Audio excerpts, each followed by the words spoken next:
Hello everyone.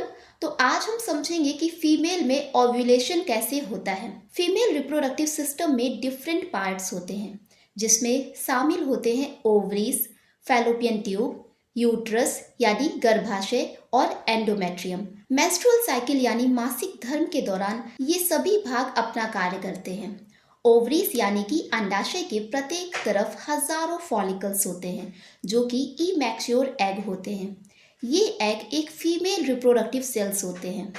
जैसे ही menstrual cycle start होती है तो ओवरीज यानी कि अंडाशय के द्वारा एक फॉलिकल स्टिमुलेटिंग हार्मोन रिलीज होता है जो कि पिट्यूटरी ग्लैंड के द्वारा बनता है। ये हार्मोन इन फॉलिकल्स को स्टिमुलेट करता है जिससे ये इमैच्योर एग बढ़ने लगता है और मैच्योर होने लगता है और साथ ही एस्ट्रोजन हार्मोन भी रिलीज होता है और ये एस्ट्रोजन ब्लड स्ट्रीम में पहुंचता है और यूट्रस यानी कि गर्भाशय को इम्प्लांटेशन यानी गर्भावस्था के लिए तैयार करने के लिए मैसेज भेजता है। इस समय एंडोमेट्रियम जो कि गर्भाशय का आंतरिक भाग होता है ये एक मोटी और स्पंजी लेयर से ढका होता है। ऐसा इसलिए होता है ताकि यदि गर्भावस्था होती है तो फर्टिलाइज्ड एग यानी निषेचित अंडे को पोषक तत्व और बढ़ने में सहायता मिले।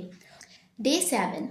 अब ये ओवम लार्ज अमाउंट में एस्ट्रोजन प्रोड्यूस करने लगते हैं जो कि सीधे ब्रेन तक जाता है और पिट्यूटरी ग्लैंड को सक्रिय करता है जो ल्यूटिनाइजिंग हार्मोन का प्रोडक्शन करने के लिए जिम्मेदार होती है और ओव्यूलेशन को स्टिमुलेट करता है। डे 14। अब ये ल्यूटिनाइजिंग हार्मोन ओवरी यानी कि अंडाशय पर कार्य करना शुरू कर देता है जिससे ओवम तेजी से मैच्योर हो जाता है और फॉलिकल से अलग हो जाता है।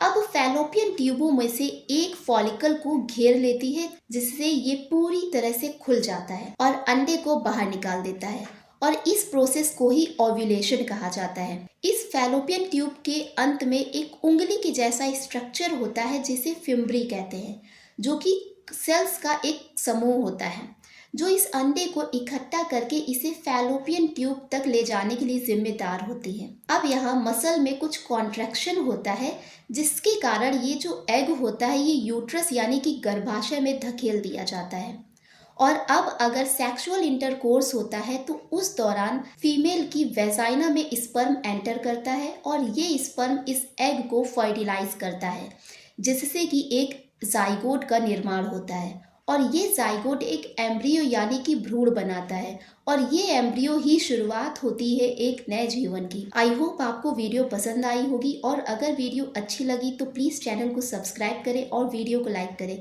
Thanks for watching.